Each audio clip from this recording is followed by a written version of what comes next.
Civil disobedient movement,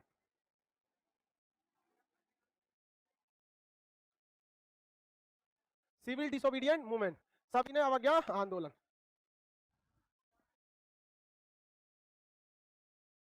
हाँ, दोनों एक ही का हिस्सा है। पहले डांडी मार्च है, साइमन कमीशन पढ़ा रहे थे, साइमन कमीशन अपनी रिपोर्ट दे दिया चुका, साइमन कमीशन ने अपनी रिपोर्ट कल के क्लास में दिला दिए थे।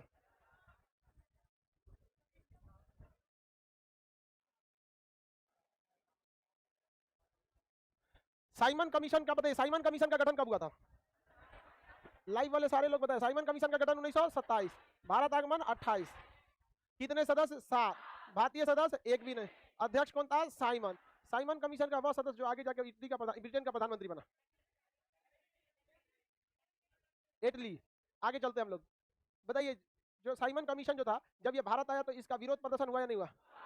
साइमन कमीशन को श्वेत कमीशन भी कहा गया। साइमन कमीशन के विरोध के दौरान किसकी लाठीचार्ज से मृत्यु हुई? साइमन कमीशन के प्रत्युत्तर में कांग्रेस ने क्या दिया था? इतना मरियल की तरह जवाब देगा सब। नेहरू रिपोर्ट, नेहरू रिपोर्ट को बनाया किसने था? मोतीलाल नेहरू। नेहरू रिपोर्ट के प्रत्युत्तर में ये जिन्ना यानी मुस्लिम लीग ने क्या? 14 सूत्री जिन्ना पर। बर्केनहेड ने किसको स्वीकार किया? और अंततः 1930 में इरविन को साइमन कमीशन की रिपोर्ट सौंप दी गई। साइमन कमीशन का ओरिजिनल नाम क्या था? Indian statutory commission. Indian statutory commission, क्या नाम था? इंडियन स्टैट्यूटरी कमीशन, भारतीय वैधानिक आयोग। यहाँ तक तो पढ़ाई दिए थे साइमन कमीशन। इसी के आधार पर भारत शासन अधिनियम 1935 चालू हुआ और इसी में कहा गया कि अगले साल 1937 में भारत में क्या होगा? प्रांतीय चुनाव होगा। क्या होगा? प्रांतीय चुनाव होगा। क्या होगा? प्रांतीय चुनाव। और इस प्रांतीय चुनाव में 8 राज्यों में कौन जीत गई? कांग्रेस। 8 राज्यों में कौन जीत गई? कांग्रेस। 2 राज्यों में कौन जीती? मुस्लिम लीग। जबकि मुस्लिम लीग को लगता था कि यह कितने राज्यों में जीतेंगे? 5 राज्यों में, जबकि हुआ इसका उलट। केवल 2 राज्यों में इनकी सरकार बनी, पंजाब और सिंध में। पंजाब और सिंध, बाकी जगहों पर सरकार किसकी बन गई? किसकी सरकार बन गई? कांग्रेस की। 8 राज्यों में सरकार किसकी बनी थी? किसकी? कांग्रेस की। समझ आ गया कि नहीं आ गया? किसी को कोई दिक्कत नहीं है? आगे बढ़ जाए। साइमन कमीशन तो समझाई दिए थे। अब महात्मा गांधी ने देखा कि माहौल ठीक ठाक हो रहा है, द्वितीय विश्व युद्ध के आसार हल्का हल्का दिख रहा है और इंग्लैंड में उस समय 2 पार्टियों के बीच में विवाद था। जैसे अभी भारत में कैसे कांग्रेस बीजेपी हमेशा लड़ते रहते हैं, वैसे उस समय कंजर्वेटिव पार्टी और लेबर पार्टी, इन दोनों पार्टियों में हल्का सा क्या हो रहा था? विवाद चल रहा था। हालांकि जब साइमन कमीशन आया था तो भारत की जस्टिस पार्टी और यूनियनिस्ट पार्टी ने क्या किया था? स्वागत किया था। तो क्वेश्चन पूछेगा, भारत की 2 पार्टियां जिसने साइमन कमीशन का स्वागत किया, जस्टिस पार्टी और यूनियनिस्ट पार्टी। जस्टिस पार्टी तथा यूनियनिस्ट पार्टी, कितनी पार्टियों ने स्वागत किया? 2। कौन कौन पार्टी? जस्टिस पार्टी और यूनियनिस्ट पार्टी ने इसका स्वागत किया था। अब महात्मा गांधी ने देखा कि माहौल सब कुछ सही चल रहा है, तो इन्होंने जानबूझकर इरविन को, किसे? इरविन को 11 सूत्री मांग सौंप दिया। लॉर्ड इरविन को कितना क्या रखा? 11 सूत्री मांग, ताकि हमारा 11 सूत्री ये मांग है। उधर जिन्ना को मांग कर रहा था, आइए 11 सूत्री मांग किसे सौंप दिया? इरविन को। किसे सौंप दिया? इरविन को सौंप दिया। इरविन इनके मांग को कहा है, निकल बुढ़ो कहीं का, तो जब से आया है तू भारत में नौटंकी करता है, कभी डांडी मार्च, कभी ये, भगा भगा इसको यहाँ पे। कोई मांग नहीं मानेंगे लोग। तो महात्मा गांधी ने कहा अगर तुम मांग नहीं मानोगे तो हम बहुत बड़ा आंदोलन करेंगे। तो इरविन ने कहा निकल यहाँ से, आंदोलन करेगा। तो महात्मा गांधी पहले से प्लान बनाए थे, वो जनता के हर उस नब्ज को पकड़ना चाहते थे और उन्होंने वहीं पर आंदोलन किया जहां पूरी जनता उनका साथ दे सके। उस समय नमक बहुत, आज भी नमक कॉमन चीज है, हर घर में इसकी जरूरत है, वो भी तीनों टाइम जरूरत है। तो नमक पर अंग्रेज कहते कि भारतीय लोग नमक नहीं बना सकते हैं, अंग्रेजी कंपनी ही क्या बनाएगी? नमक। भारतीय बनाएंगे, नमक पर क्या लगेगा? टैक्स लगेगा। तो महात्मा गांधी इरविन से कहते कि हमारे 11 सूत्री मांग में ये भी है कि हम नमक पर आपको टैक्स नहीं देंगे, आप हमारी बात को मान लीजिए। नहीं मानेंगे हमारी बात तो आपको बहुत ही महंगा पड़ने वाला है। इरविन इनकी वैल्यू नहीं दिया। महात्मा गांधी इस चीज को भली भांति समझ चुके थे। महात्मा गांधी जो थे वो क्या किए? महात्मा गांधी अपने 78 अनुयायियों के साथ, जब इरविन ने इसकी बात नहीं माना तो 12 मार्च 1930 अपने 78 अनुयायी, कहीं कहीं क्या देगा? 80, कहीं कहीं क्या देगा? 80। ये ज्यादातर SC ST थे लोग, 78 अनुयायी। इसमें सबसे प्रमुख जो थी वो सरोजिनी नायडू थी। सबसे प्रमुख कौन थी? सरोजिनी नायडू। सरोजिनी नायडू, सरोजिनी नायडू सबसे प्रमुख, सरोजिनी नायडू। इन लोगों के साथ ये निकल दिए कहां पर? डांडी नामक स्थान पर। कितने मील दूर है डांडी यहां से? 240 मील दूर है। अहमदाबाद के साबरमती आश्रम से, अहमदाबाद के साबरमती आश्रम से कितने दूर निकल गए? 10। और कहां पर पहुंचे? डांडी नामक स्थान पर। कहां पहुंचे? डांडी नामक स्थान पर। महात्मा गांधी का पहले प्लान था कि गाड़ी से चला जाए। कहां चला जाएगा? डांडी। समुद्र के किनारे एक जगह है जिसका नाम क्या है? डांडी। तो महात्मा गांधी ने सोचे कि चलते हैं हम लोग कहां से? गाड़ी उड़ी से, बलगाड़ी 21 पे चला जाएगा। तो इनके 78 अनुयायियों ने क्या कहा? सलाह दिया, महाराज गाड़ी से पहुंचेंगे तुरंत पहुंच जाएंगे, जितना देर से पहुंचेंगे उतने बवाल होगा। पैदल चला जाए। तो ये पैदल चल दिए, क्योंकि जितना टाइम लगेगा मीडिया इस मामले को उठाएगी, लोग इस आंदोलन से जुड़ते जाएंगे। और हुआ भी यही। महात्मा गांधी चले थे 12 मार्च को, अब पहुंचे 6 अप्रैल को। कब पहुंच रहे हैं? 6 अप्रैल 1930 हम नमक कानून को तोड़ेंगे, भारत के किसी भी लोगों को नमक पर टैक्स देने की जरूरत नहीं है। अब भैया आप जन सरोकार का मामला उठाएंगे, जनता आपके साथ आई जाएगी, नहीं आ जाएगी? अब केजरीवाल ने भी तो यही काम किया, हम बिजली बिल नहीं देंगे। पूरी जनता किसके साथ आ गई? केजरीवाल। साइड कर दी किसको? शीला दीक्षित। और केजरीवाल आए तो वो भी कहे भी 200 यूनिट बिजली आपको फ्री दिया जाएगा। और 200 यूनिट से ज्यादा अगर किसी का बिजली आ रहा है मतलब वो कमर्शियल यूज कर रहा है। पर्सनल यूज आप कितना भी करेंगे, आप 200 यूनिट एक परिवार में बिजली नहीं आता है, 150 यूनिट बहुत हो गया। अब आप उसमें एसी चलाइएगा तो फिर आप फ्री में बिजली क्यों लेंगे? केजरीवाल का कहना है दिल्ली में कि 200 यूनिट से कम उठाइए, 1 रुपया नहीं। और अगर 205 यूनिट उठाए तो 5 यूनिट का नहीं लगेगा, पूरा 205 का लगेगा। इसलिए लिमिट में रहिए। बहुत अच्छा काम किया, फ्री करता बिजली से जो लोग कुत्ता को एसी में सुलाता। समझ में कि नहीं? क्या एक और को कुत्ता होता है जैसे साइबेरियन हस्की, वो कहां सोता है? एसी में सोता है। और उसका दिमाग बहुत तेज होता है, हर बात को समझता है। वहां पर छोटा बच्चा को दे दीजिएगा तो अपने पोस देगा वो, यहाँ से कोई दिखे खा जाएगा सब। भूखा ई छोटा इंडियन सब कुतवा सबका पेटे नहीं भरा आज ले, मतलब ई छोटा खाए खातिर पैदा हुआ एकदम, जितना दे दो लगेगा सब खा जाए। देखो हमारे मोहल्ला में उसको हम कुछ खाने को देते हैं तो 4-5 को सब खाएगा। एगो छोटा सा है, इतना कमीना है ना, कभी कोई मन करता है गोली मार दे। खाने को देंगे ना सबको तो सब खाएगा, सब वो मुंह में भर लेगा, जल्दी जल्दी जल्दी जल्दी भर लेगा, एकदम साइड में जाके बोकरेगा, आराम से बैठ के खाएगा छोटा। कभी कोई मन करता है एक बांस मार दे, ब्रेन हेमरेज हो जाएगा। आगे समझिए, 6 मार्च को महात्मा गांधी कहां पहुंच गए? अहमदाबाद। 6 अप्रैल 1930 को महात्मा गांधी कहां पहुंच गए? डांडी नामक स्थान पर पहुंच गए। और नमक कानून को क्या कर दिया? तोड़ दिया। और कहा पूरे भारत से लोग नमक कानून को तोड़ दो। महात्मा गांधी जानते थे पूरे भारत में बवाल कर दो, इरिनमा क्या कर लेगा? अब लोगों का हर इंसान का मुद्दा था। दक्षिण भारत में चक्रवर्ती राजगोपालाचारी ने नमक कानून तोड़ दिया, बिहार में राजेंद्र प्रसाद ने नमक कानून तोड़ दिया, इलाहाबाद में जवाहरलाल नेहरू ने नमक कानून को तोड़ दिया, बंबई में सरोजिनी नायडू ने, यहाँ पे दांडी से कहां चली गई? बंबई, वहां पर इन्होंने पूरा आंदोलन का नेतृत्व संभाल लिया। कश्मीर के क्षेत्र में खान अब्दुल गफ्फार खान, जिन्हें सीमांत गांधी कहते हैं, भारत की सीमा वहां हो जाती है, सीमांत गांधी कहते हैं। खान अब्दुल गफ्फार खान ने कश्मीर के क्षेत्र से नमक पर टैक्स देने से मना कर दिया, कहा टैक्स लोगे कुछ आ जाओगे यहाँ पर। तो खान अब्दुल गफ्फार खान को हम सीमांत गांधी कहते हैं। इन्होंने अपनी एक संगठन बनाया था, खुदाई खिदमतगार संस्था। खान अब्दुल गफ्फार खान ने कौन सा संस्था बनाया? खुदाई खिदमत। कश्मीर के क्षेत्र से आंदोलन का नेतृत्व किसने किया? खान अब्दुल गफ्फार खान। सीमांत गांधी किसे कहते हैं? खान अब्दुल गफ्फार खान। किसी को कोई दिक्कत नहीं है? इन्होंने कौन सा संस्था बनाया? खुदाई खिदमतगार संस्था। आप बताइए, खुदाई खिदमतगार संस्था ने महात्मा गांधी को क्या कहा था? मंगल बाबा। क्या कहा था? मंगल बाबा। खुदाई खिदमतगार संस्था ने मंगल बाबा। इन्होंने अपनी एक संगठन बनाया युवाओं का, और उसका नाम दिया लाल कुर्ती सेना। क्या नाम दिया? लाल कुर्ती सेना। लाल कुर्ती सेना। अब जब आपको वर्ल्ड हिस्ट्री पढ़ाएंगे तो उसमें भी आपको पढ़ाएंगे रूस की क्रांति, वहां पर भी क्या है? लाल कुर्ती सेना। वहां पे भी क्या है? लाल कुर्ती। और रेड आर्मी, अभी भी रूस की आर्मी को क्या कहा जाता है? Red army. रूस की आर्मी को आज भी क्या कहा जाता है? Red army. Royal army Britain की आर्मी को कहा जाता है, ब्रिटेन की आर्मी को रॉयल आर्मी। Royal army. गद्दार आर्मी पाकिस्तान, 93,000 सरेंडर कर दिया सब, गिनीज बुक में नाम चला गया उनसे। दुनिया में 93,000 फौज ने कभी सरेंडर नहीं किया। और उसी फौज में, उसी लड़ाई में भारत के 120 सैनिकों ने पूरे पाकिस्तान को रोक दिया, सेम लड़ाई में। एक से एक बेटा बेटा होता है, बाप बाप होता है। चलो आप ध्यान समझते हैं, कई को लाइवा में भड़क जाता है, हम पाकिस्तान को कुछ बोल देते हैं तो कि हमारे बैच में ही आया कैसे ये सब? पड़ोसी का? हाँ कंफर्म पड़ोसी का हो। पड़ोसी से लगाओ, पड़ोसी की संपत्ति कोई होता है। मंगल बाबा किसने कहा था? खान अब्दुल गफ्फार खान की संस्था खुदाई खिदमतगार संस्था। मंगल का मतलब सब चीज कुशल मंगल हो जाए, मंगलमय हो, उसी पे नाम पर मंगल बाबा जो काम करते हैं क्या हो जाता है? मंगलमय हो जाता है। पूरे भारत में ये क्या हो गया? आंदोलन क्या हो गया? फैल गया, जगह जगह ये आंदोलन फैल गया। महात्मा गांधी एक तीर से दो निशाना करना चाहते थे। महात्मा गांधी जो थे नक्शा के हिसाब से गलती कर दिए थे। साबरमती आश्रम को अपने आंदोलन का क्या बना दिया था इन्होंने? केंद्र। और साबरमती जो था वो भारत के बीचों बीच में नहीं था, वो कहां पड़ जाता था? साइड में। तो महात्मा गांधी ने कहा कि हमको अपना आश्रम को क्या करना पड़ेगा? चेंज करना पड़ेगा। यहाँ साबरमती साइड में पड़ जाता है, बीच में लाने के लिए। तो महात्मा गांधी सोचे थे कि यही नागपुर में आश्रम क्या रहेगा? ठीक रहेगा, बीचों बीच में रहेगा। वर्धा जगह है, नागपुर के पास कौन सा है? वर्धा। तो महात्मा गांधी को गेम खेल गए, उन्होंने कहा कि मैं भारत की आजादी के लिए प्रण लेता हूं, क्योंकि नेहरू ने जस्ट एक साल पहले 1929 में एक नारा दे दिया था, पूर्ण स्वराज। महात्मा गांधी देखिए नेहरू फेमस हो जाएगा, हमको भी कुछ करना पड़ेगा। इन्होंने भी कहा 1930 में कि मैं आज दांडी मार्च के लिए निकल रहा हूं, मैं अपनी साबरमती आश्रम की दहलीज से अपनी कदम निकाल दिया, दोबारा हम इस आश्रम में नहीं आएंगे जब तक देश को आजाद नहीं कर लेते। लोग कहे वाह क्या अच्छा इंसान। उन्होंने कहा, तो लोगों ने कहा कहां रहते हो गांधी जी? तब कहा कि हम नया आश्रम बनाएंगे और प्रण लेते हैं कि हम तब तक नहीं जाएंगे जब तक देश को आजाद न कर देते हैं। हम नया आश्रम वर्धा में बनाएंगे, सेवाग्राम आश्रम।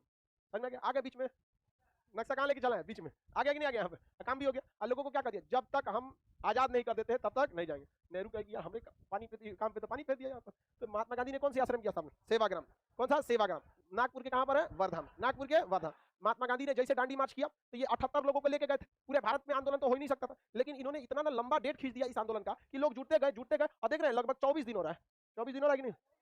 हाँ 24 दिन तक आंदोलन हुआ, लाखों की संख्या में लोग जुड़ गए। महात्मा गांधी कहे वाह एक नंबर, यहाँ पर एक नंबर। हम तो सोचे थे छोटा मोटा आंदोलन होगा, चंपारण की तरह, इतना भीड़ हो गया, अब इसको छोड़ना उचित नहीं है, इसको अच्छे जगह से हम भजा लेते हैं। तो देखे तो इरविनमा को कहेंगे, इरविनमा तो हमारे 11 को बतिया मान, नहीं मानेगा तो हम चालू करेंगे सविनय अवज्ञा आंदोलन। सविनय अवज्ञा आंदोलन, आंदोलन अंग्रेजी में क्या कहते हैं?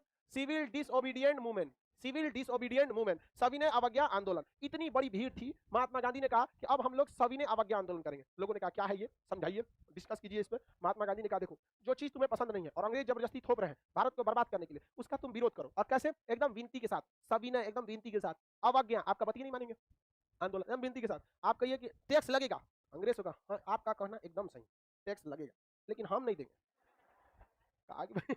कहा कि ऐसे करेगा तो अंग्रेज तुम्हारे पे लाठी नहीं चला सकता, क्योंकि हम वकील हैं, केस कर देंगे जो लाठी चलाएगा। और पुलिस जो लाठी चलाती थी वो भारतीय थी। अंग्रेज टोटल 6000 था सब भारत, 6000 बस। हम लोग को ऐसा ना लड़ा के रखा सब हिंदू मुसलमान के नाम पे कि पता नहीं चला, यहीं के लोगों को भर्ती कर लेता था। अब महात्मा गांधी को पता था कि तू पीट देगा तो हम जज के पास जाके तुमको सस्पेंड करा देंगे, लेकिन तुम मारधार नहीं करना, ऐसा मत करना। महात्मा गांधी सबको समझाए, दोबारा गलती नहीं होना चाहिए। चौरी चौरा वाला भूज दिया था सब, पकड़ के 22 को, ऐसा कोई नहीं करेगा, बेचारा सबको मार डाला था वहां पे, हम क्या करेंगे? तो लोगों ने कहा ना गांधी जी एकदम, हम एकदम तैयार हैं आपके। चक्रवर्ती राजगोपालाचारी दक्षिण भारत में दांडी मार्च किए थे, मतलब नमक सत्याग्रह, इन्होंने भी क्या चालू कर दिया? सविनय अवज्ञा।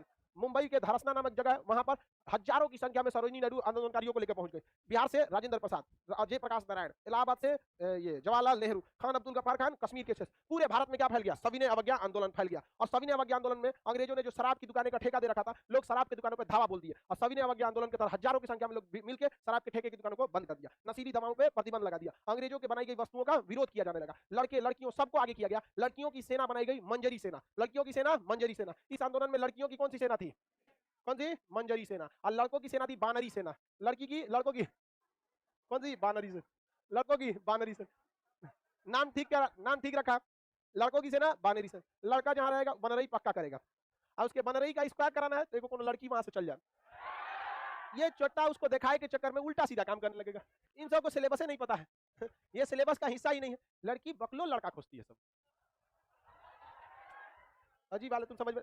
सीधा साधा हो, मार झगड़ा नहीं करे। अगर मार धार करेंगे तू नहीं पसंद करती, ठीक नहीं है मार धार। वो सोचती है सब कि 4 लाख कोई दूझा पर मारिए तो चुपचाप सह के चला जाए, क्योंकि वो फ्यूचर देखती है कि कल को हम भी मारेंगे तो सह लेगा। समझ आ गया कि नहीं? आई लड़का बन नहीं करने लगता सीधा साधा। अतः आपको कोई एक झापड़ मारे लड़की के सामने तो चलिए आप ध्यान से आगे समझते हैं। तो लड़कों की कौन सी सेना थी? बानरी। लड़कियों की मंजरी सेना। इसी आंदोलन में सोचा छपरा के जेल में कैदी सब उघारे हो गया सब। छपरा जेल का कैदी उघारे घूमने लगा सब। अंग्रेज आए रहे छोटा उघारे का करना पहन तो हम। तो सब कौन सी कह रहा है तू? कह रहा हमको इंडियन कपड़ा चाहिए। आज छोटा कहीं जो दिया जा रहा है वही पहनो। कहा कि गांधी जी ने बोला है सविनय अवज्ञा आंदोलन, आप सही कह रहे हैं लेकिन हम नहीं पहनेंगे। कहे सब कि अंग्रेजों ने कहा कि भाई जल्दी से इस आंदोलन को खत्म कराओ, नहीं तो सड़क पे उगारे घूमने लगे। उस समय मोबाइल भी नहीं था, जो देखा वही जानेगा। आज तो मोबाइल आ गया, चचा उगारे घूमते रहे। तो क्या चालू कर दिया? नंगा विद्रोह। अंग्रेज सब बिहार में आके माथा पीटता था। पता ही सचरन का तो अलग लेवल है। बताइए इस तरह का आंदोलन किया जाता है। अंग्रेज सब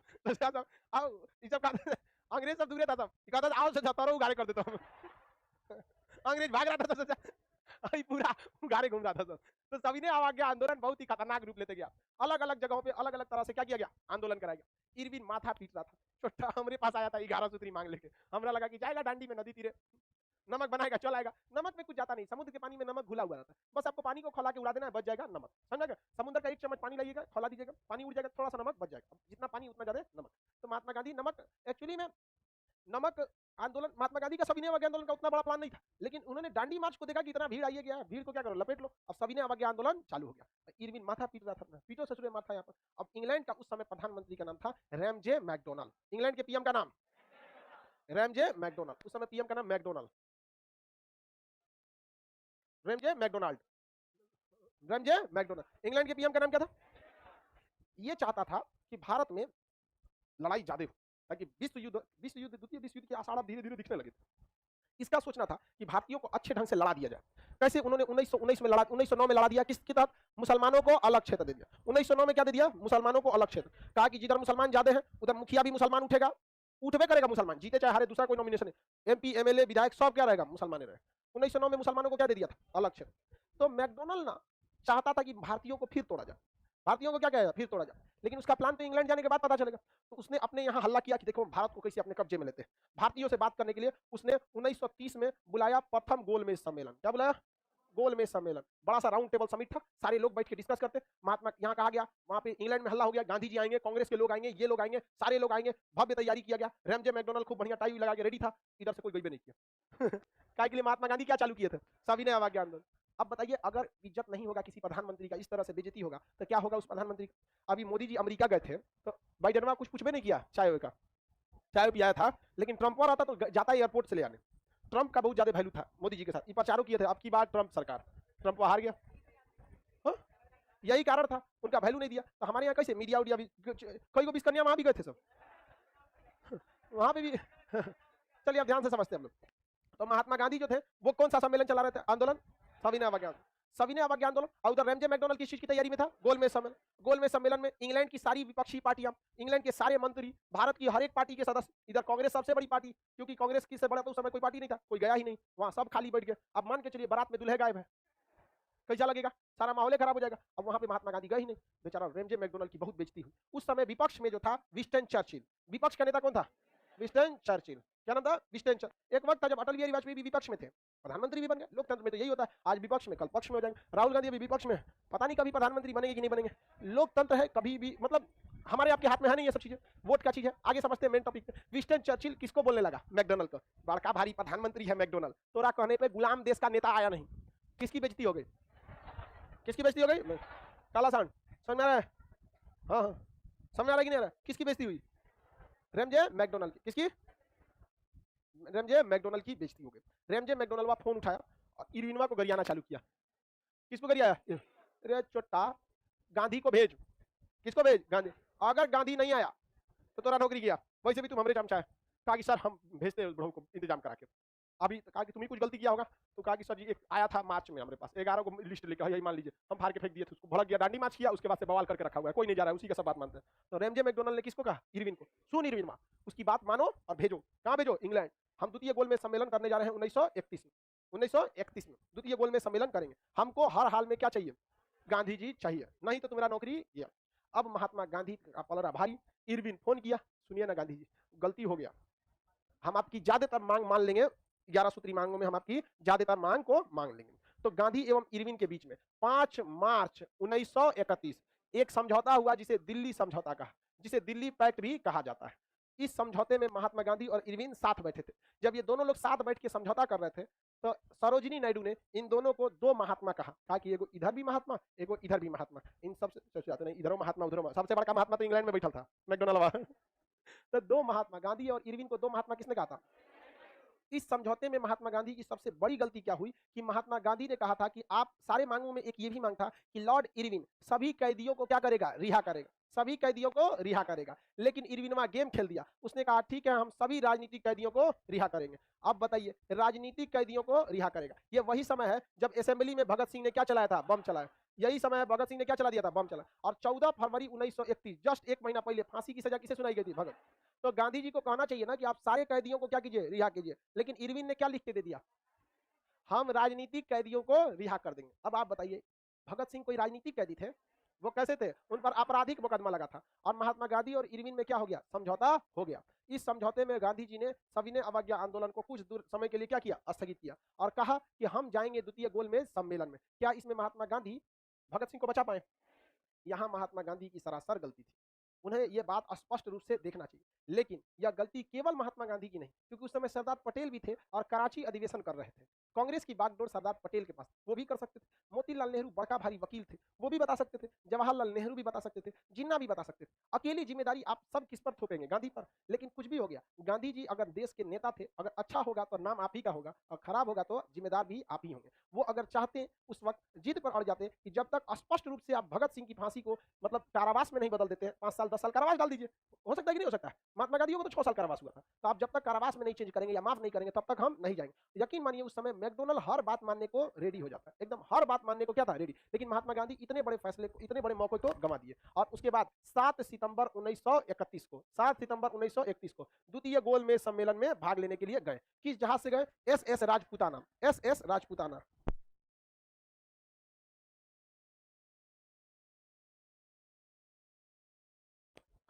SS राजपूताना नामक पानी वाली जहाज से महात्मा गांधी कहाँ गए? लंदन। याद रखने का ट्रिक देखिए, 100 से 7, 100 से सितंबर, एस से क्या होगा? सितंबर, और एस से ही SS राजपूताना, SS राजपूताना। तो महात्मा गांधी द्वितीय गोल में सम्मेलन में कब गए? 7 सितंबर 1931 की जहाज से SS राजपूताना, SS राजपूताना, याद रहेगा, SS राजपूताना नामक जहाज से गए।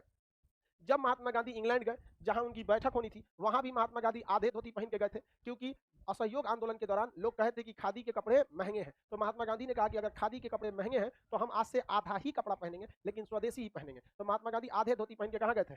इंग्लैंड गए थे। कहाँ गए थे? इंग्लैंड। तो जब इंग्लैंड में गए तो उस समय प्रधानमंत्री मैकडोनल्ड ये स्वागत में पहुंचा वहां पर, और उधर विपक्ष में विंस्टन चर्चिल। चर्चिलवा महात्मा गांधी को अर्धनग्न फकीर कहा, हाफ नेकेड बेगर, अर्धनग्न फकीर। महात्मा गांधी को क्या कहा? अर्धनग्न फकीर। महात्मा गांधी ने भी मन ही मन में कहा कि हम तो अर्धनग्न फकीर हैं, अपने देश से तुमको उधारे भेजेंगे हम। महात्मा गांधी जब बैठे कौन से सम्मेलन में? द्वितीय गोल में। महात्मा गांधी जब द्वितीय गोल में सम्मेलन में बैठे तो महात्मा गांधी का दिमाग खसक गया। मैकडोनल्ड बड़ी खतरनाक प्लान में बैठा था। अंग्रेज अगले 50 साल की नीति लेके चल रहे थे, क्योंकि जो बीज उन्होंने 1909 में बोया था मुसलमानों को अलग क्षेत्र देकर, 1947 में वही क्या बन गया? पाकिस्तान। जो एरिया दिए थे वो क्या बन गया? पाकिस्तान। तो अंग्रेजों का प्लान बहुत अच्छे से था कि पहले किसी एरिया को किसी खास जाति के लिए रिजर्व कर लो, धीरे धीरे उस एरिया में उस जाति के लोग बढ़ जाएंगे, उसके बाद वो स्वतंत्र होने की मांग करेंगे, जब देश आजाद करने की बारी आएगी तो 4 को टुकड़ा करके चल जाएंगे। तो महात्मा गांधी को बैठाया, कौन बैठाया? मैकडोनल्ड। कौन बैठाया? मैकडोनल्ड। लाइव में जिसका बफरिंग हो रहा है एक बार बैक होके आ जाएंगे, बफरिंग खत्म हो जाएगा। तो रेमजे मैकडोनल्ड बैठाया, गोल में बड़ा सा राउंड टेबल था, बड़े सम्मेलन अक्सर राउंड टेबल पे होते हैं, राउंड टेबल था, गोल में था। आगे बढ़ जाए। अब महात्मा गांधी के सामने प्रस्ताव रखा गया कि देखिए हम मुसलमानों को अलग क्षेत्र दिए हैं, वैसे ही हम दलितों को अलग क्षेत्र देना चाहते हैं। महात्मा गांधी कहीं गिरे चोट्टा कहीं का। 1909 में हम भारत में नहीं थे, वरना मुसलमानों को अलग क्षेत्र होने नहीं देते। तुम हमको सिखाएगा, हम भी तोरे यहाँ से पढ़ल हैं, समझ में गया? चोर के घर में चोरी। हम भी वकील हैं। अब वकील के बारे में कहा जाता है, पैदा हुआ वकील तो शैतान ने कहा आज हम भी साहिबे औलाद हो गए। साहिबे औलाद मतलब होता है बच्चा, मतलब देखिए जब जिसका बच्चे को मतलब जिन माँ बाप के बच्चे नहीं होते, नहीं जिन महिला के बच्चे नहीं होते उसे बांझ कहा जाता है, और जिसके बच्चे होते हैं उन्हें कहते हैं साहिबे औलाद, यानी ऊपर वाले ने इसे क्या दिया है? औलाद दिया है। तो शायद ने क्या क्या? पैदा हुआ वकील तो शैतान ने कहा आज हम भी साहिबे औलाद हो गए। तो सब वकील सुन लेगा तो भड़क जाएगा सब, खान सर क्या बोलते हैं यहाँ पे? ये कौन है? रोहिणी राय। क्या बोलती है कि सर एप्लीकेशन में बफरिंग हो रहा है तो बैक करके आ जाए। हमारा तो लाइफ है बफरिंग हो रहा है।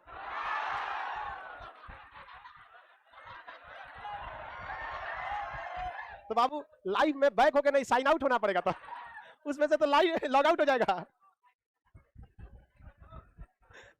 ये बहुत खतरनाक कंडीशन में ऐसा ना सुसाइड करिए। बमनी आपका लाइव काय बफरिंग कर रहा है? आप अच्छा सर्वर नहीं चूज की थी, सर्वर चेंज करना पड़ेगा। सर्वर आप ऐसा सर्वर लोड कर ली होगी जिसपे ज्यादा लोड होगा। सिंगल सर्वर बफरिंग नहीं करता है। हमारा सर्वर काय बफरिंग कर रहा है? इतना लाख विद्यार्थी है सब, इसलिए बफरिंग कर रहा है। एक देख आगे देखते हैं। तो महात्मा गांधी ने आगे बढ़े बाबू, किसी को कोई दिक्कत नहीं ना? आगे देखिए, महात्मा गांधी क्या इस पक्ष में थे कि दलितों को अलग निर्वाचन क्षेत्र दिया जाए? तो क्या महात्मा गांधी दलित विरोधी थे? नहीं, ऐसा नहीं। आपके माँ बाप आपको डांटते बोलते हैं, इसका मतलब वो नहीं कि आपसे उनको नफरत है, बल्कि वो आज डांट रहे हैं ताकि आपका कल संवर सके। समझ में आ गया कि नहीं आ गया? पिताजी पीटते हैं, मम्मी बचा लेती है, नहीं देखते हैं? मम्मी क्या कर लेती है? बचा देती है। वहां पे माँ, देखिए माँ बाप दोनों का रोल जरूरी है। माँ आपको तत्काल देखती है कि मेरा बेटा अभी खुश रहे, बाप सोचता है कि मेरा बेटा फ्यूचर में भी खुश रहे। दोनों अगर रहेंगे आपके साथ तो आपका आज का समय भी खुशहाल है, फ्यूचर भी खुशहाल है। माँ अगर नहीं रहेगी घर बिखर जाएगा, अब बाप नहीं रहेगा पूरी जिंदगी बिखर जाएगी। दोनों जरूरी होता है। तो परिवार को इसको सोच समझ के रखना था। आप आजकल लड़का को देखते हैं माँ बाप से गुस्सा के भाग जाता है। ये सब इन ससुरों को कच्चा बांस से मारना चाहिए, हरा रंग का, और पहला बांस खोपड़िए पे दम धाए दे मारे दम से। तनी तनी बात पे गुस्सा जाता है। अरे माँ बाप क्या चीज होते हैं? आपको ज्यादा जानना है तो आप किसी एक लड़के का खर्चा उठा के देखिए पटना में, कहीं हम तोरा 2 महीना पढ़ाएंगे। अब 2 महीना नहीं पढ़ा पाएंगे किसी भी लड़के को, आपको बचपन से पाल पोस के इतना बड़ा किया। तो माँ बाप भी डांटते हैं तो भलाई के लिए। महात्मा गांधी भी इसी तरह, वो जानते थे कि दलितों को इस्तेमाल किया जा रहा है, किसके द्वारा? मैकडोनल्ड के द्वारा। और मैकडोनल्ड दलितों का क्या करना चाहता था? इस्तेमाल। और वो दलित नेता किसे लेके आया? भीमराव अंबेडकर को। और भीमराव अंबेडकर नो डाउट दलितों के लिए सबसे ज्यादा अगर किसी ने कुछ किया ना तो भीमराव अंबेडकर जी ने किया, नो डाउट। और वो दिल के बहुत साफ इंसान थे, उनमें भी कोई गलती नहीं थी। लेकिन ये चाल नहीं समझ पा रहे थे अंग्रेजों के कि जिस अलग क्षेत्र को कह रहे हैं अंग्रेज, उस अलग क्षेत्र को धीरे धीरे उसमें बगावत करेंगे, अलग देश बना देंगे। तो महात्मा गांधी को भारत का फ्यूचर दिख गया था कि मुसलमानों को अलग क्षेत्र है, कल को पाकिस्तान बनाएंगे, पता चला इन दलितों का अलग क्षेत्र है, अपना अलग देश बना देंगे। आगे जाके उस राजपूत भूमियार ब्राह्मण सबको अलग अलग क्षेत्र देकर भारत का तो टुकड़ा करके रख देगा। महात्मा गांधी ने कहा कि नहीं आप गलत बोल रहे हैं। सारा इंग्लैंड का नेता था, गोल में सम्मेलन में चारों ओर बैठा था, सब हाँ हाँ करने लगा। सब what is wrong in this amendment? Everything is wrong in this amendment, I don't follow this amendment. कहा कि सब चीजें गलत है इसमें। महात्मा गांधी एक नंबर वकील थे। और उसमें रेमजे मैकडोनल्ड समझाते रहा, Gandhi ji please try to understand my problem, you don't have problem. Mahatma Gandhi पूरी तरह भड़क गए और गोल में सम्मेलन में उठ गए, कुर्सी फेंके, चल दिया ऐसे धोती पहन के, चल। मैकडोनल्ड बेचारा देखते रह गया, अरे भाई बड़ा पिन का आदमी है, भाग गया। मैकडोनल्ड फोन किया इरविन को, सॉरी बोला, कहा कि तुम कैसे झेलता है यार। यार यहाँ 2 दिन के लिए आया, तांडव मचा के चल गया। बताओ, इसका गुलाम देश का नेता है, प्रधानमंत्री है, चर्चिलवा को बोल दिया आधा नंगा तो कहता है तो उघाड़े करके भेजेंगे भारत। बहुत खचर आदमी है यहाँ पे, झूठे बोलता है, एक गाल पे मारो तो दूसरा दे देंगे, इसका 2 चेहरा है। सबके सामने बोलता है एक गाल पे मारो दूसरा देंगे, देख रहे हो यार, ये तो बहुत खतरनाक है, स्वीट पॉइजन है ये। आई जा रहा है भारत वापस, आया था कोने जहाज से एस राजपूत, चल गया वहां पे, लोग रोकते रहे, गांधी जी भाई भाग, रुको रुको भाई, जैता हूं यहाँ पे, भाग गए यहाँ पे, दौड़ के भागे महात्मा गांधी, जहाज पे करके चल चल हाँ जहाज चल, मैकडोनल्ड भाग यहाँ से, मैकडोनल्ड भगा दिया मैकडोनल्ड। महात्मा गांधी कहाँ चला है? भारत। भारत यहाँ आए 1931, उधर अम्बेडकर बैठे थे। अम्बेडकर का देख रहे, सुनबे नहीं करता किसी का, बहुत अजीब आदमी है, आप ही यहाँ से पढ़ा है। महात्मा गांधी, अम्बेडकर साहब वहां बैठे थे। अब महात्मा गांधी कहाँ आ गए? भारत आ गए। अब भारत में आके फिर चालू कर दिए कौन? सविनय अवज्ञा आंदोलन। अब मैकडोनल्ड भड़का था, इरविन को फोन किया, ए इरविन डाल दे तो जेल में, करा छुट्टा सांड की तरह छोड़ना मत, सब खेत चढ़ जाएगा। इरविन उठा के महात्मा गांधी को कहाँ डाल दिया? जेल में, पूना के यरवदा जेल में, क्योंकि मुंबई में उतरे थे एस राजपूताना जहाज से, पकड़ के कहाँ डाल दिया? पूना के यरवदा जेल में। महात्मा गांधी को यरवदा जेल में डाल दिया, कहा कि यहीं बैठ के सविनय अवज्ञा आंदोलन कीजिए। महात्मा गांधी कोई बात नहीं, this is my second home. Mahatma Gandhi बैठ गए कहाँ पर? जेल में। जेल में कोई दिक्कत नहीं होता आपको, जेल मतलब कोई दिक्कत नहीं होता जेल में, सारा दिक्कत सब पुलिस रिमांड पर होता है। जुडिशियल रिमांड में तो कोई दिक्कत नहीं होता है, 3 टाइम खाना मिलेगा, बतियाने को मिलेगा, काम करने को मिलेगा, फूल बगीचा सब रहता है उसमें।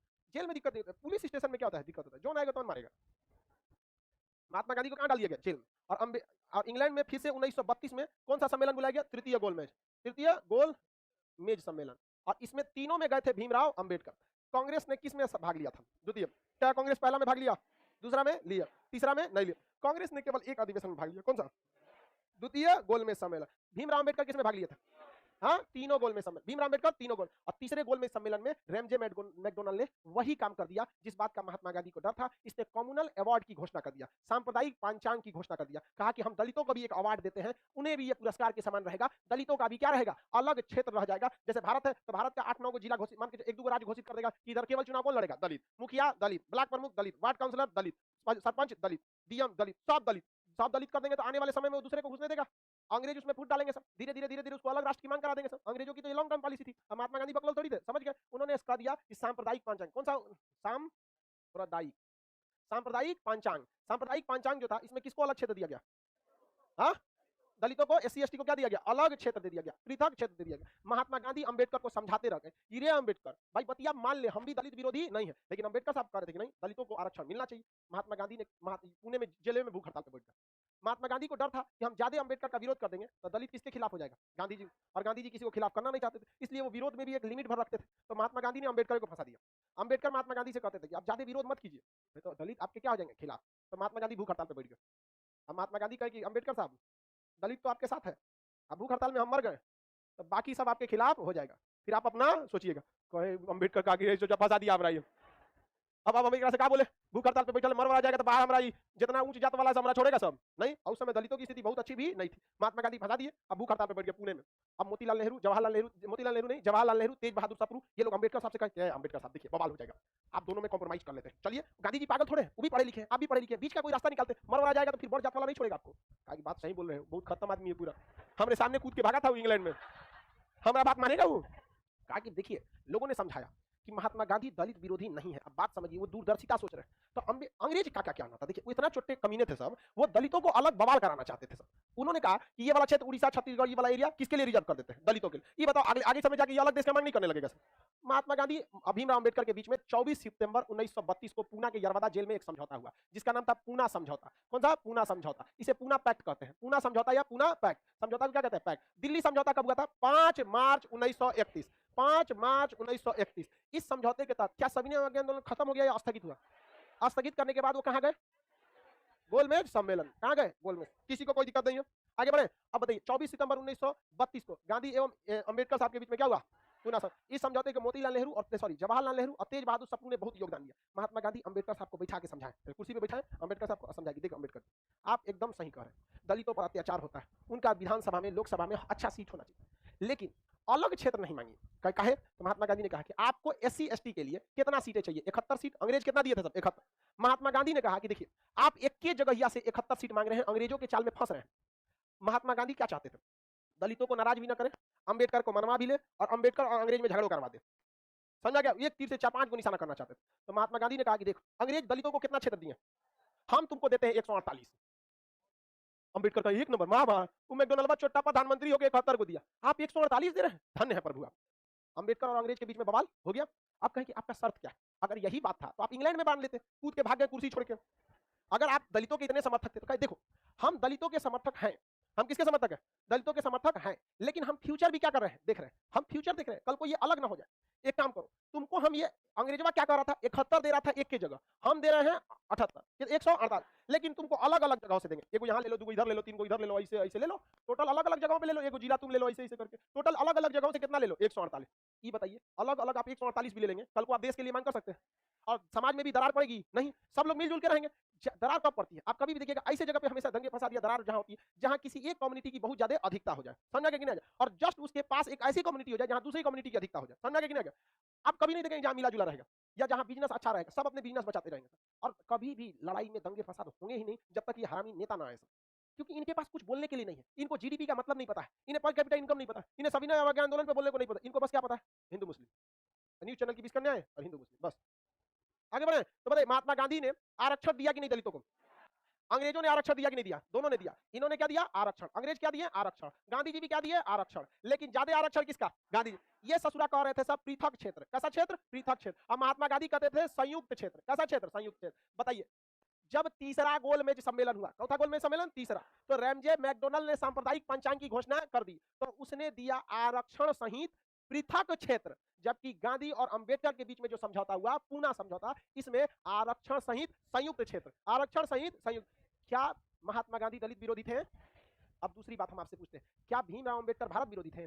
वो दिल के साफ थे, ठीक है, वो अंग्रेजों की चाल नहीं समझ पाए थे। लेकिन पूना में जब जेल में दोनों के बीच समझौता हुआ तो दोनों इस बात को समझ गए। अब आप कहेंगे ये बतिया तो द्वितीय गोल में सम्मेलन में महात्मा गांधी वहां भी बोल सकते थे, कि नहीं बोल सकते, लेकिन दूसरे के एरिया में ज्यादा नहीं कूदना चाहिए, तो इसलिए महात्मा गांधी कूद के भाग आए। कहाँ भाग गए? भारत में। और यहाँ पूना के यारवादा जेल में क्या हो गया? समझौता। अगर मैकडोनल्ड एकदम मस्ती में, देख रहे हो बहुत खतरनाक चाल चले हैं। गांधी अगर विरोध करेगा तो दलित गए, अंबेडकर विरोध करेगा तो ऊंचे जात वाले लड़ेंगे, ये अपने में लड़ेंगे, हम मजा मारेंगे। अगले दिन अखबार में हो रहा है कि अंबेडकर गांधी में समझौता हो गया। मैकडोनल्ड करे, कहा हुआ समझौता कर लिया? अरे ससुरा को जब समझौता करना था तो यही क्यों नहीं किया? क्या किया है? अब अगले दिन अखबार में आने दीजिए, तब देखते हैं क्या किया। कहा कि 71 की जगह 148 दे दिया। इसका मतलब हमसे ज्यादा दलितों के वैल्यू किसकी हो गई? गांधी जी पे, क्योंकि हम कितना दे रहे थे? 71, गांधी ने कितना दे दिया?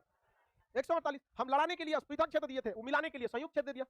महात्मा गांधी और अंबेडकर दोनों थे, समझौता हो गया। लेकिन महात्मा गांधी को एक बात पता था कि अंबेडकर जी का भोलापन अंग्रेज इसका इस्तेमाल कर लेंगे, तो महात्मा गांधी अंबेडकर जी को साइड करने के लिए सोच लिया कि इनको साइड कर देते हैं, पढ़ा लिखा आदमी है, इनको साइड कर देते हैं। राजनीति में छल कपट वाला आदमी बहुत आगे चल जाएगा, सीधा साधा रहेंगे मनमोहन सिंह की तरह। I want to increase my GDP per capita income, कोई ध्यान नहीं देगा। मोदी जी को देखिए, अच्छे दिन आएंगे, हाँ हो गया तो चल रहा है, काले धन आएंगे, ये बैठ के पर कैपिटा इनकम, अनएम्प्लॉयमेंट, अनएम्प्लॉयमेंट करें यहाँ पे, देखे मोदी जी को। वही महात्मा गांधी, दोनों एक जगह का, गुजरात का। नहीं समझ आया? एक नंबर मोदी जी को इतिहास का बहुत बेहतरीन समझ है, भले वो राजनीति शास्त्र से एमए किए हैं, एक बात तो बोले थे कि मैट्रिक किए हैं, खैर इस पे ज्यादा नहीं जाना चाहिए। हम एक चीज मानते हैं कि आपके अंदर एजुकेशनल डिग्री मायने नहीं रखती है।